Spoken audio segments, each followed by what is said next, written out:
নমস্কার, সবাইকে স্বাগত। কোনো ঘটনা বারবার করে ফিরে আসলে মানুষ তাকে ভুলতে পারেন না, এবং সেটাই দেখা যায় বাতজ সমস্যায়, বাতকেন্দ্রিক সমস্যায়। বারবার করে প্রত্যেক সিজনে অনেক সময় দেখা যায় মানুষ বলেন পূর্ণিমা অমাবস্যায়, অনেকে বলেন শীতকালে, অনেকে বলেন বসন্তের সময় তার ব্যথা প্রদাহ বাড়ে। এবং আমি আপনারাও এটা বলতে শুনেছেন, এটা শুধু আমার কথা নয়, বহু মানুষকে বলতে শুনেছেন যে বাতের ব্যথা এই সময়ে বাড়ে। এর মধ্যে কতটা বিজ্ঞান আছে বা নেই আমি তাই নিয়ে তর্ক করছি না, কিন্তু বাতটা যে আছে সেটা একদম বাস্তব। বাত নামক সমস্যা ইংরেজিতে যাকে বলা হচ্ছে আর্থারাইটিস।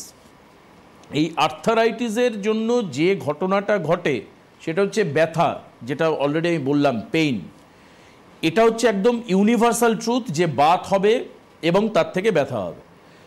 বাত যত বাড়বে প্রদাহ তত বাড়বে, অর্থাৎ ইনফ্ল্যামেশন তত বাড়বে। তো প্রশ্ন হচ্ছে এটা যে ব্যথা থেকে মুক্তি না বাত থেকে মুক্তি, এটা আপনাকে সিদ্ধান্ত নিতে হবে। ব্যথা থেকে মুক্তি অনেকভাবে করা যায়। আপনি ভালো করে তেল মালিশ করলেন, গরম সেক দিলেন, খানিকটা ব্যথা কমতে পারে। অথবা আপনি দোকানে গেলেন, পেন কিলার খেলেন, তাতেও ব্যথা কমতে পারে। কিন্তু বাত কি কমলো? এই যে প্রশ্নের জায়গাটা, আমরা এটা দীর্ঘদিন ধরে মানুষ দেখে আসছেন এবং সাফারও করছেন।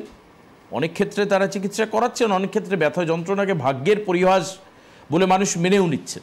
তাই বহু মানুষকে বলতে শুনেছি, কী যে পাপ করেছিলাম যার জন্য এরকম ব্যথা নিয়ে আমার জীবনের শেষ দিনগুলো কাটাতে হচ্ছে। তো এগুলো খুব কমন কথা, যেগুলো আপনারা শুনেছেন মানুষের মধ্যে, আপনার বাড়ির আশেপাশে, বন্ধুবান্ধবের মধ্যে, যারা বাড়ির বয়স্ক মানুষ তাদের থেকে, পরিবার পরিজনের পাশাপাশি আপনি শুনেছেন, থাকতে গিয়ে কথাগুলো শুনেছেন। আজকে আমরা ঠিক বাতের সার্বিকভাবে নয়, কারণ যেহেতু বাতের মধ্যে অনেক রকম ভাগ রয়েছে, কিন্তু তার মধ্যে আমরা আজকে আর্থারাইটিসের আলোচনা করব। কিন্তু স্পেসিফিক্যালি যদি আপনি তার স্পেশালাইজেশন করতে যান, তাহলে সেটা হচ্ছে রিউমাটয়েড আর্থারাইটিস আজকে আমরা আলোচনায় আনব। যে এটা কি ধরনের হয় বা কেন এই বাতটা হয়, বা এটা অনেকে বলেন যে আমার বাবার ঠাকুরদারও ছিল, তার থেকে আমার এটা হয়েছে, কাজে কি করার নেই। সত্যি কি কিছু করার নেই বাত হলে? তো এই প্রশ্নের উত্তর আমার থেকে অনেক ভালো দিতে পারবেন ডক্টর ঘোষাল, এস ঘোষাল আমাদের সঙ্গে রয়েছেন। এনবিপি ইউনানি অ্যান্ড আয়ুর্বেদিক রিসার্চ সেন্টারের অন্যতম বিশিষ্ট চিকিৎসক ডক্টর ঘোষালকে আজকের এই অনুষ্ঠানে স্বাগত জানাই। আমি যে কথাগুলো বললাম ডাক্তারবাবু, আপনারা তো চেম্বারে ফিজিক্যালি মানুষের সঙ্গে মিট করেন, দেখা হয়, তো এই ধরনের কথাগুলো বলতে শুনেছেন কখনো? একদমই, আপনি যে কথাগুলো বলছেন এগুলো একদম প্রত্যেকটা পেশেন্ট এসেই আমাদের একই জিনিস বলে। এবং তার সাথে সবথেকে বড় কথা হলো, আজকে যেহেতু আমি রিউমাটয়েড আর্থারাইটিস বা আয়ুর্বেদে যেটাকে আমবাত বলে সেটাকে নিয়ে আলোচনা করছি, এই যে আপনি বললেন একটু তেল মালিশ করলাম, একটু সেক নিলাম, ব্যথা যন্ত্রণাটা ঠিক হয়ে গেল। কিন্তু এই যে আর্থারাইটিস, এই যে রিউমাটয়েড আর্থারাইটিস যেটাকে আমবাত বলছি, এই রোগে কিন্তু তেল মালিশ বা কোনো মলম লাগানো একদম কন্ট্রাইন্ডিকেটেড। আমরা এটা ভালোভাবে বুঝে নিতে হবে বা জানতে হবে। বাংলায় বলে হিতে বিপরীত হবে। হিতে বিপরীত হবে একমাত্র কিন্তু আয়ুর্বেদই এটাকে প্রমাণ করেছে, এবং আয়ুর্বেদ শাস্ত্রের মধ্যেই লেখা রয়েছে কি রিউমাটয়েড আর্থারাইটিসের যদি তুমি পেশেন্ট হও, কোনো ধরনের তেল বা মলম তুমি মালিশ করবে না। কারণ এই যে আমবাত কথাটা, এই আম জিনিসটা কিন্তু তেল মালিশের ফলে বৃদ্ধি পায়। এটার মধ্যে এক ধরনের কফজ গুণ রয়েছে, এবং আমটা তৈরি হচ্ছে, আপনি কন্ট্রাইন্ডিকেটিং বলছেন, একদম বেড়ে যাবে। যে ব্যথা রয়েছে সেই ব্যথার পরিমাণও বেড়ে যাবে। এবং রিউমাটয়েড আর্থারাইটিসে সোয়েলিং থাকে, মর্নিং স্টিফনেস থাকে, সেগুলো আলোচনায় আসছি, সেই জিনিসগুলো দ্বিগুণ হয়ে যাবে। এবং এই রোগের ক্ষেত্রে স্পেশালি বলবো, আমার হজম শক্তিটাকে আমার ভালো করতে হবে, যেটা আমাদের ডাইজেস্টিভ ক্যাপাসিটি বা ডাইজেস্টিভ ফায়ার বা ডাইজেশন পাওয়ার বলা হচ্ছে। মানে ভাবি না যে বাতের সঙ্গে আবার খাওয়ার সম্পর্ক কোথায় থাকে। একদমই, কারণ এটা আয়ুর্বেদেই বলে এবং আয়ুর্বেদই এটা প্রমাণ করেছে, এবং শাস্ত্র সেটাকে ঘেটে এখনকার সময় সেটা নিয়ে রিসার্চ হয়, সেই জিনিসটা কিন্তু এখন প্রমাণিত, প্রুভড কি হ্যাঁ এই খাওয়ার দাওয়ার হজমের থেকে অসুবিধাটা এসে এই রোগটার সৃষ্টি হয়েছে। আমরা মডার্ন সায়েন্স যেরকম বলে, মডার্ন সায়েন্সে যা জিনিস লেখা রয়েছে, যেমন অনেক ক্ষেত্রে বলে অটো ইমিউন ডিজিজ, বা আমাদের নার্ভের কোনো প্রবলেম, সেন্ট্রাল নার্ভাস সিস্টেম গঠিত, তাদের সায়েন্সে যেটা লেখা আছে তারা তো বলবেই, কিন্তু প্রত্যেকটা জিনিসের একটা প্রমাণ থাকা দরকার। আমি বলে দিলাম এই জিনিসটা করলে আপনি ভালো হয়ে যাবেন বা এই রোগটা ভালো হয়ে যাবে, সেটা তো মুখের কথা নয়, সেটাকে প্রমাণ করতে হবে। আজকে আয়ুর্বেদ সেটাকে প্রমাণ করেছে কি এই রোগটা একমাত্র আসছে আমাদের খাওয়া দাওয়ার সমস্যা থেকে। আমরা যে খাবারটা খাচ্ছি, যেমন আমরা খাবারটা সেদ্ধ করছি, সেটা কাঠের আগুন হোক বা আমাদের গ্যাস হোক বা যেখানেই হোক, সেই জিনিসটা স্টিম করলে তবে সেটা প্রপারলি কুকড হচ্ছে এবং সেটা সুখাদ্য হচ্ছে। নইলে আমরা যদি আনপ্রপার মানে কুক খাবার খাই, সেখানে কিন্তু আমাদের খাবারটা হজম হবে না। ঠিক সেরকমই ওই যে সুখাদ্যটা আমরা খাচ্ছি মানে সেদ্ধ হওয়ার পরে, সেটাকে সেদ্ধ করার জন্য আমাদের ডাইজেস্টিভ ফায়ার রয়েছে, বা আয়ুর্বেদ যেটাকে বলা হয় অগ্নিবল রয়েছে, যেটাকে পাচকাগ্নি বা জঠরাগ্নি বলছে। সেই পাচকাগ্নি এবং জঠরাগ্নি যখন প্রপারলি কাজ হবে, সেই যে খাবারটা আমরা খেলাম সেটাকে তারা মানে আবার পুনরায় রান্না করে তার মধ্যে থেকে নির্যাসটা বের করতে পারবে, ভালো এবং খারাপ। ভালোটা শরীরের ভালো কাজে লাগবে, ভালো অংশটা রক্তের সঙ্গে মিশে যাবে, আর খারাপ অংশটা বেরিয়ে যাবে, ক্ষুদ্রান্ত্র বৃহদান্ত্রের মধ্যে দিয়ে একদম বেরিয়ে যাবে মল হিসাবে। কিন্তু এই রোগে কি হচ্ছে, আমাদের খারাপ অংশটা বেশি হচ্ছে, যেহেতু আমাদের ডাইজেশনটা লো হয়ে যাচ্ছে, ডাইজেস্টিভ ক্যাপাসিটিটা লো হয়ে যাচ্ছে, যেটা মডার্ন সায়েন্সে বলবে বিভিন্ন ধরনের এনজাইম বা HCl রয়েছে, যেটা আমাদের খাবারটাকে হজম করতে সাহায্য করে। ঠিক সেই পাচকাগ্নি বা জঠরাগ্নি যখন কমে যাচ্ছে, সে খাবারটা হজম হচ্ছে না, আম তৈরি হচ্ছে এবং আমটা আমাদের বিভিন্ন জয়েন্ট স্পেশালি স্মল জয়েন্ট। আচ্ছা, এই আম থেকে কি আমাশা শব্দটা এসছে? না, আম আর আমাশা কথাটা মানে কাছাকাছি কিন্তু এক নয়। আচ্ছা, মানে আমাদের সায়েন্সে বলা হয় ডিফারেন্সিয়াল ডায়াগনোসিস, ডিডি যেটাকে বলা হয়, মানে লক্ষণ একটা কিন্তু রোগ অনেকগুলো হতে পারে। সেই রোগটা দেখতে হবে কোন রোগ আপনার হচ্ছে। আম থেকে আমাশাও আসতে পারে, আম থেকে আবার রিউমাটয়েড আর্থ্রাইটিসও আসতে পারে। আম অনেকটা ক্ষেত্রে 70 to 80% ইনডাইজেস্টিভ ফুড মেটেরিয়াল যেটা সেটাই। এবার আমাদের কি হয়, স্মল জয়েন্ট স্পেসগুলো এতে মেনলি এফেক্টেড হয়, যেমন হাতের আঙুল বা কবজি বা কনুই বা পায়ের জয়েন্ট, তারপরে আস্তে আস্তে বিগ জয়েন্টগুলো এফেক্টেড হয়, হিপ জয়েন্ট, তারপরে নি জয়েন্ট, এগুলো এফেক্টেড হয়। রিউমাটয়েড আর্থ্রাইটিস মানে হচ্ছে স্মল জয়েন্ট এফেক্ট, একদম স্মল জয়েন্ট এফেক্ট হবে, আর তার উল্টো হচ্ছে অস্টিওআর্থ্রাইটিস, বিগ জয়েন্ট এফেক্ট হবে। এবং এর সাথে সাথে যখন আমরা এটাকে ট্রিটমেন্ট করব না, দীর্ঘদিন ধরুন বহু মানুষ ট্রিটমেন্ট করে কিন্তু তাকে সারা জীবন ওষুধ খেয়ে যেতে হয় বা বিভিন্ন ধরনের মেডিকেশনের মধ্যে থাকতে হয়, কিন্তু আয়ুর্বেদ বলছে এটাকে আমরা গোড়া থেকে ঠিক করতে পারি। তার কারণও কি, তার কারণও রয়েছে। তার কারণ হচ্ছে আমরা রোগটাকে ঠিক করতে গেলে আগে আমাদের ডাইজেস্টিভ ক্যাপাসিটিটাকে ঠিক করতে হবে। আমরা কি করছি, অন্যান্য সায়েন্স যেটা করছে, যেটা তাদের শাস্ত্রে লেখা রয়েছে, সেই অনুসারেই তারা কাজ করছে। According to them they are right, আর according to you are right. একদম।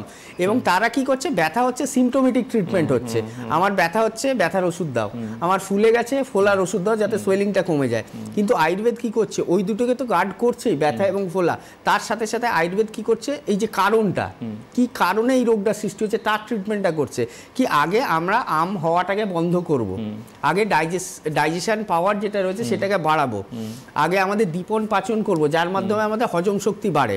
তারপরে কি হচ্ছে, আমাদের যেটা জয়েন্ট স্পেসে, স্মল জয়েন্ট স্পেসে এই আমটা যাচ্ছে এবং সেটা বায়ু দ্বারা আবৃত হচ্ছে, তাই এই রোগটার নাম আম এবং বাত এসছে।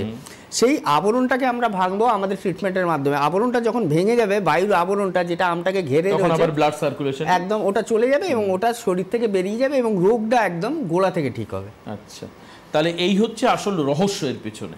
আচ্ছা, তাহলে এই যে বিভিন্ন প্যাথিতে আপনি বলছেন যে according to them they are right, কিন্তু এই যে বেল্ট পরা বা এই যে ওষুধ খাওয়া যেগুলো হয় অন্যান্য প্যাথিতে, আমি নাম উল্লেখ করছি না, এতে কি আসলে কাজ হয়? একদমই। ধরুন লাম্বার স্পন্ডলাইটিস হলো, সার্ভাইকাল স্পন্ডলাইটিস হলো, আমরা কেন বেল্ট পরতে বলছি, বা আমাদের ইনগুইনাল হার্নিয়ার ক্ষেত্রে হার্নিয়ার বেল্ট ব্যবহার করা হয়। মানে আপনারাও বেল্ট পরতে? হ্যাঁ, কারণ কি হচ্ছে, আমাদের এটা যদি আমরা দেখি, আমাদের ধরুন সার্ভাইকাল স্পন্ডলাইটিস, অনেক পেশেন্ট আসছে হাত থেকে হাতটা ঝিনঝিন করছে, মানে আমার মাথাটা ঘুরছে। আমাদের যে ভার্টিব্রাল কলমটা রয়েছে, সার্ভাইকাল যে ভার্টিব্রা রয়েছে, সার্ভাইকাল রিজনে 5টা ভার্টিব্রা রয়েছে, C1 থেকে C5, সেই অংশটাকে সাপোর্ট করে রেখেছে কি আমাদের মাসেলগুলো বোথ সাইড দিয়ে যাচ্ছে, তাই হাড়টা একটা জায়গাতে স্থির রয়েছে। এবার যদি আমি মাসেলগুলোকে, আমি যখন দেখছি হাড়ের সমস্যা এসে গেছে, মাসেলগুলো দুর্বল হয়ে গেছে, মাসেলগুলোকে যদি আমি টাইট করতে পারি, এক্সট্রা পাওয়ার দেওয়া হ্যাঁ, হচ্ছে। আরো সিমেন্ট দিয়ে ওটাকে আরো মোটা করা হচ্ছে। আচ্ছা, আচ্ছা। আমি যেমন ব্যায়াম করলে আমার বাইসেপস ফুলবে, ট্রাইসেপস ফুলবে, এটাকে যখন আমি সাপোর্ট দিয়ে রাখবো দীর্ঘক্ষণ ধরে, এটাও কিন্তু স্ট্রেনথেন্থ হবে, এটাও শক্ত হবে, বাইরের ঝাঁকুনিটা নিতে এর সুবিধা হবে। সেক্ষেত্রে আমাদের মাথা ঘোরা, আমাদের যেটা ব্যথা যন্ত্রণা বা আমাদের যেটা পেন রেডিয়েট করে সেগুলো কমবে। তো দেখুন, আয়ুর্বেদ আজকে কিন্তু 5000 বছর পুরনো একটা সাবজেক্ট, সেটাকে নিয়ে তো তার যে সমস্ত মেডিসিন বা রিসার্চ সেটাকে নিয়ে তো এগোচ্ছেই, তার সাথে আমরা এটাকে মডার্নাইজ করতে হবে। কারণ এখনকার সময় চলতে গেলে দুটোকে যদি আমি মেলবন্ধন না করি, তাহলে কিন্তু আলটিমেট ট্রিটমেন্টের জায়গায় আমি পৌঁছাতে পারবো না। আজকে এনবিপি Unani and Ayurvedic research centre, Ayurveda জগতে যতগুলো সংস্থা রয়েছে তার মধ্যে ওয়ান অফ দেম। তারা কেন?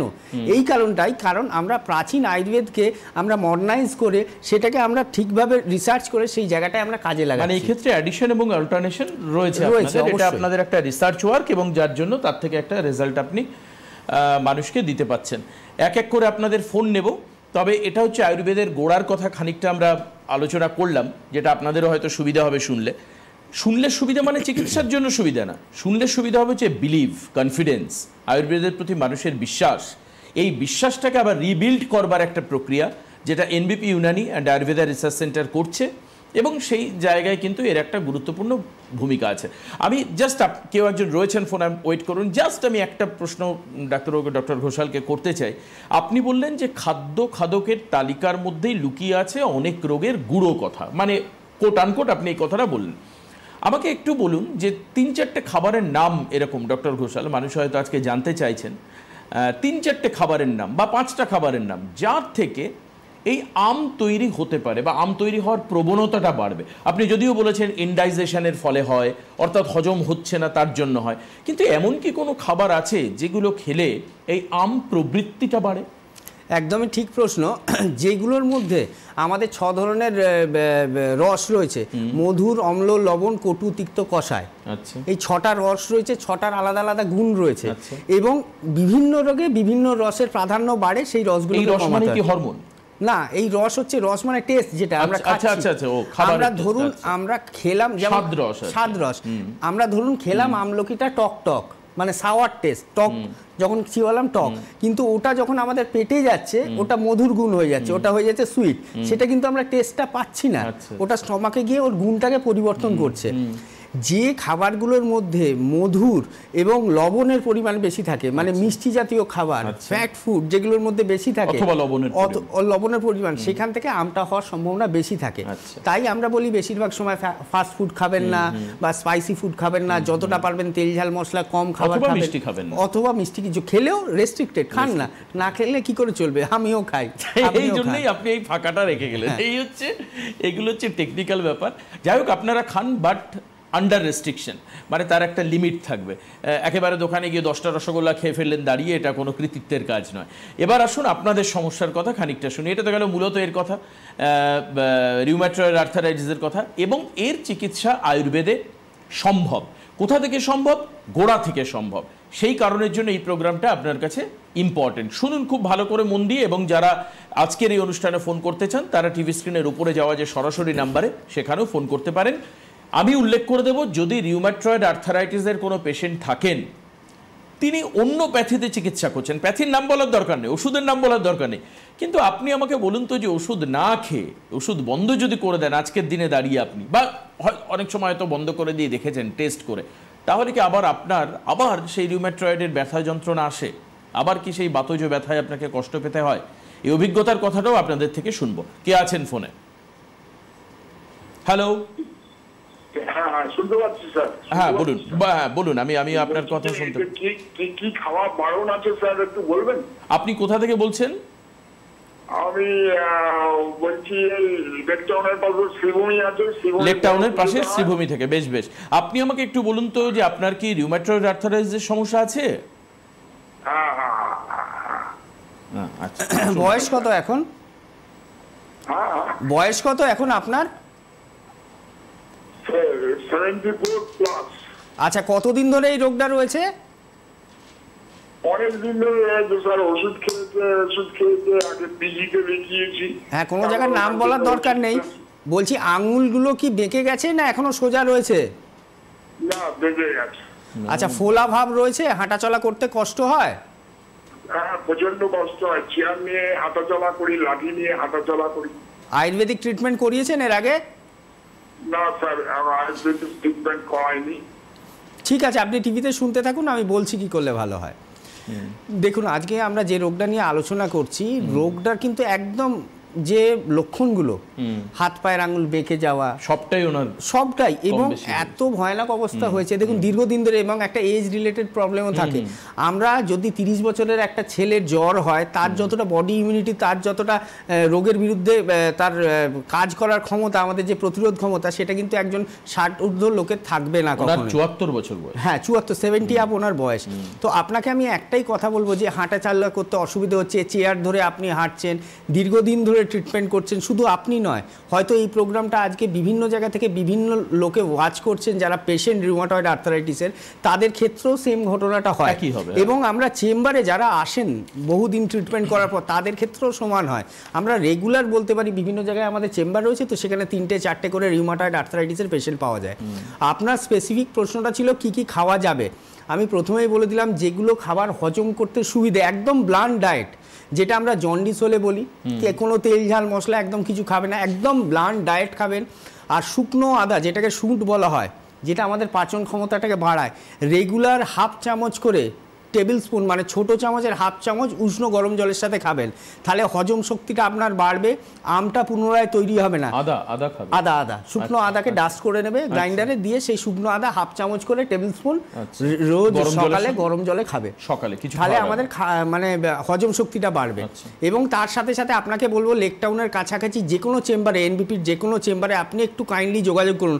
লেক টাউন থেকে আপনার মনে হয় আপনাদের যেটা শোভাবাজার চেম্বার রয়েছে, হাতিবাগান চেম্বার, সেটা নিয়ারেস্ট হবে, বা মধ্যমগ্রাম চেম্বার, কাউকে নিয়ে একটু যোগাযোগ করুন।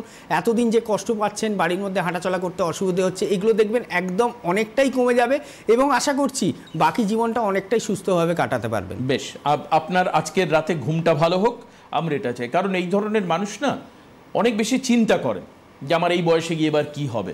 তো মোটামুটি একটা ডেস্টিনেশন যখন মানুষের কাছে ফিক্স হয়ে যায় যে আমি এটা করতে পারি, বা এখানে আমি যেতে পারি, বা এই চিকিৎসা আমি করতে পারি, আমাকে কেউ আশ্বাস দিচ্ছে, খুব স্বাভাবিক এটা। আজকে রাত্রেবেলার ঘুম ওনার ভালো হোক, আমরা এটা চাই। কে রয়েছেন ফোনে? হ্যালো। হ্যাঁ বলুন, কে বলছেন? নমস্কার। আমার ছেলের সোরিয়াসিস হয়েছে প্রায় 10-15 বছর হলো। হ্যাঁ, কিন্তু অ্যালোপ্যাথিক ট্রিটমেন্ট করছে, কমছে, আবার হচ্ছে। আচ্ছা, কোথা থেকে বলছেন আপনি? আমি জলপাইগুড়ি থেকে বলছি, নাম লেখানো আছে 22 তারিখে। 22 না 21 তারিখে শিলিগুড়িতে চেম্বার? না, 22 তারিখে নাম লেখানো আছে। 22 তারিখে কি করে? আপনি কোথা থেকে? আলিপুরদুয়ার, একদম ঠিক, একদম ঠিক। আলিপুরদুয়ার 22 তারিখে। আলিপুরদুয়ার 22 তারিখে চেম্বার রয়েছে। আচ্ছা, আপনি শুনতে থাকুন। সোরিয়াসিস কতদিন ধরে হয়েছে একটু বলে দেবেন? 10-15 বছর ধরে সোরিয়াসিস আছে। আর ওর বয়সটা বলুন। 36 বছর। ঠিক আছে, আপনি শুনতে থাকুন, আমি বলে দিচ্ছি কি করলে ভালো হয়।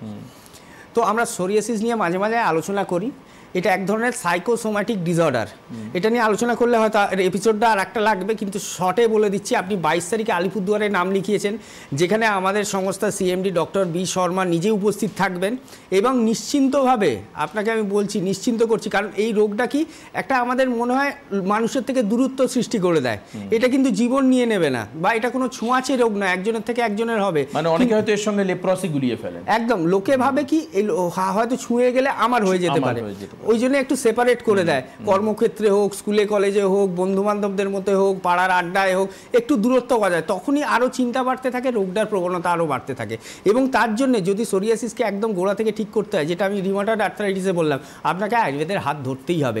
আপনি নিশ্চিন্তে যে সমস্ত রিপোর্ট, প্রেসক্রিপশন আপনার এতদিনের রয়েছে, হয়তো আগের প্রেসক্রিপশন হারিয়ে যেতে পারে, যেগুলো রয়েছে সেগুলো নিয়ে 22 তারিখে আলিপুরদুয়ারের চেম্বারে যোগাযোগ করুন।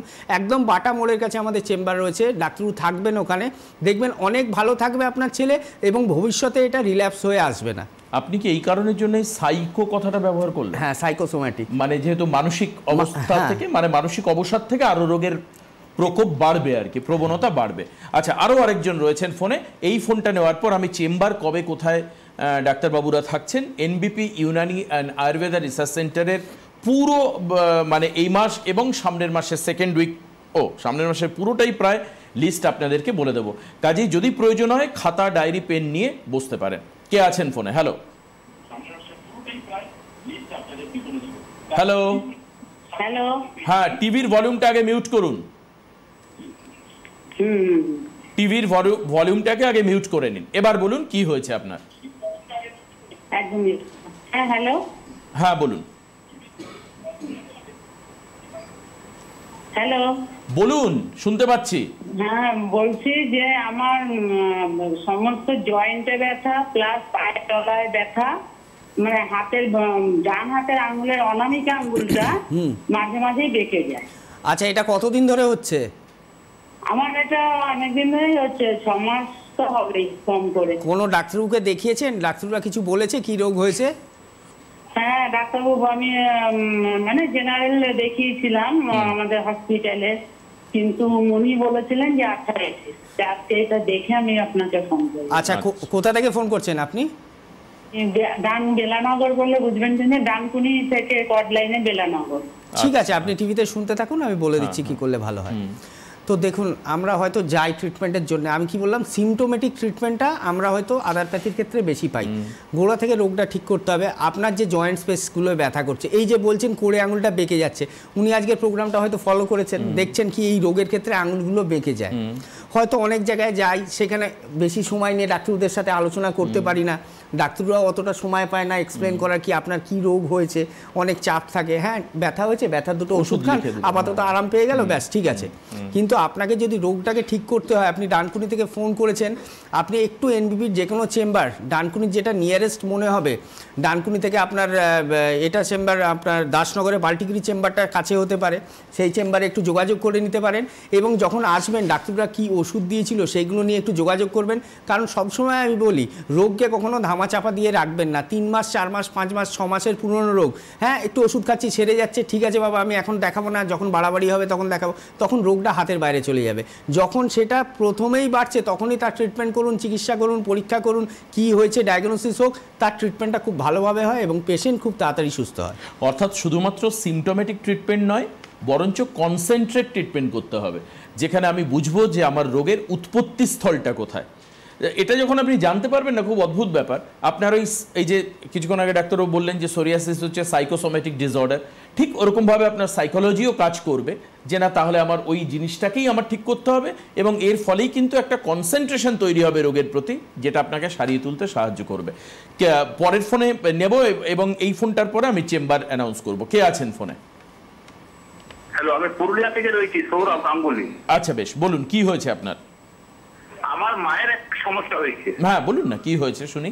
বলছি, আমার মা আজ মোটামুটি আপনার কিছুদিন, মানে প্রায় 6 মাস থেকে একটু উঠা বসা খুবই কষ্ট।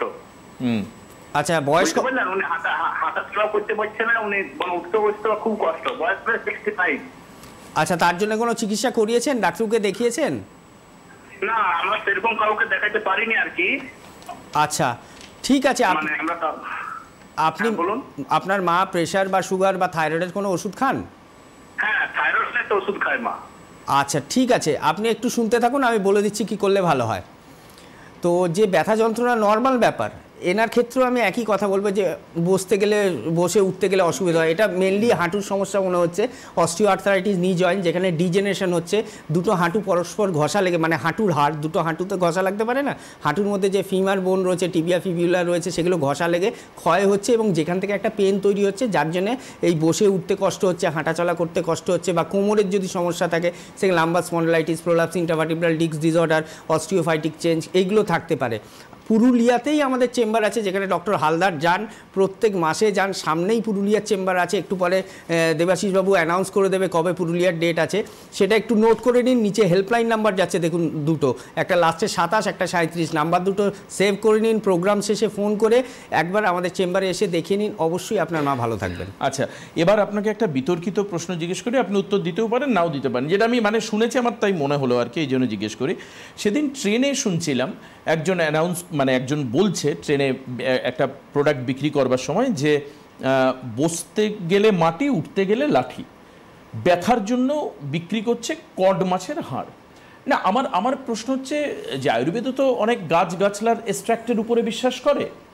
আমার কথা হচ্ছে অনেক ক্ষেত্রে দেখেছি এই ধরনের ব্যথার ক্ষেত্রে, আমি পার্টিকুলার স্পেসিফাই মেনশন ব্যথা, পেন, এই ক্ষেত্রে প্রচুর স্ট্রিট সাইড কর্নার থেকে ওষুধ বিক্রি হয়, এবং সেই ওষুধগুলোর মধ্যে ম্যাক্সিমামই হচ্ছে গাছপালা, গাছড়া, ডাল, কড মাছের হাড়, এটসেট্রা এটসেট্রা এটসেট্রা। কাজ হয় এতে? আপনি ভালো প্রশ্নই করেছেন, কারণ আমি বলবো কি, দেখুন এই যে হাড় হোক বা শেকড় হোক বা হার্বস হোক, এগুলো আপনার ক্ষতি করবে না, এটা ইন্টারনালি যাচ্ছে না। আমি স্পেসিফিক্যালি বলবো যেগুলো ওষুধ বিক্রি হয় স্ট্রিট কর্নারে, যেগুলো ওষুধ বিক্রি হয় তার মধ্যে কিন্তু হার্মফুল এজেন্ট থাকে।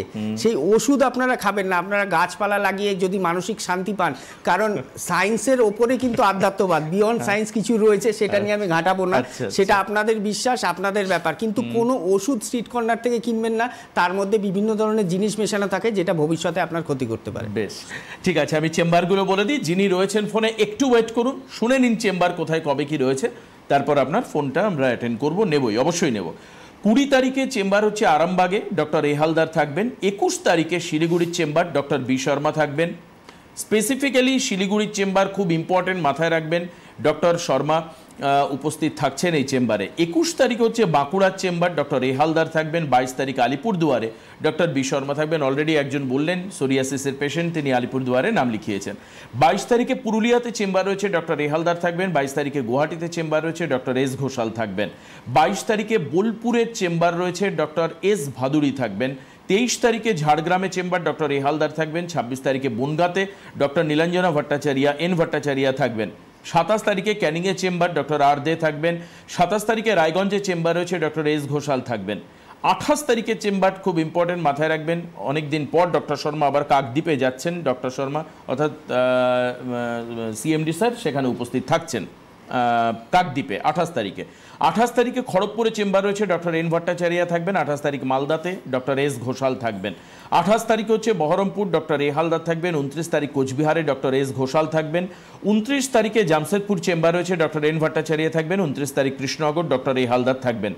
1 তারিখে চেম্বার মেদিনীপুরের হেরিয়াতে, অনেকে এর আগের বার চান্স মানে নাম লেখাতে পারেননি, ভিড় ছিল বলে, এবার হেরিয়াতে আবার চেম্বার রয়েছে, ডক্টর বি শর্মা থাকছেন, অর্থাৎ ডিরেক্টর স্যার থাকছেন। 2 তারিখে হচ্ছে মেচেদায় চেম্বার রয়েছে, ডক্টর বি শর্মা মেচেদাতেও থাকছেন। 5 তারিখে হলদিয়ায় চেম্বার, ডক্টর এ হালদার থাকছেন। 5 তারিখে আসানসোলে চেম্বার রয়েছে, ডক্টর বি শর্মা থাকবেন। 5 তারিখে বর্ধমানে চেম্বার রয়েছে, এন ভট্টাচার্যা থাকবেন। 6 তারিখে হচ্ছে গঙ্গারামপুরে এস ঘোষাল থাকবেন। 6 তারিখে দুর্গাপুরে ডক্টর এন ভট্টাচার্যা থাকবেন। 13 তারিখ, এগুলো সব জুলাইতে, আগরতলায় চেম্বার রয়েছে, ডক্টর বি শর্মা থাকবেন। আগরতলা, ত্রিপুরাতে চেম্বার, ত্রিপুরার সব মানুষ তাদের কিন্তু আগরতলাতেই আসতে হবে। ত্রিপুরা এমন একটা সিটি, আগরতলা এক পাশে, পুরো স্টেটটা আরেক দিকে, অর্থাৎ সবাইকে আসতে হবে, মানে যে উদয়পুর থেকে আসবে, আমবাসা থেকে আসবে, সবাইকে আগরতলাতে আসতে হবে। 20 তারিখ হচ্ছে Silchar chamber, doctor B Sharma থাকবেন শিলচরে।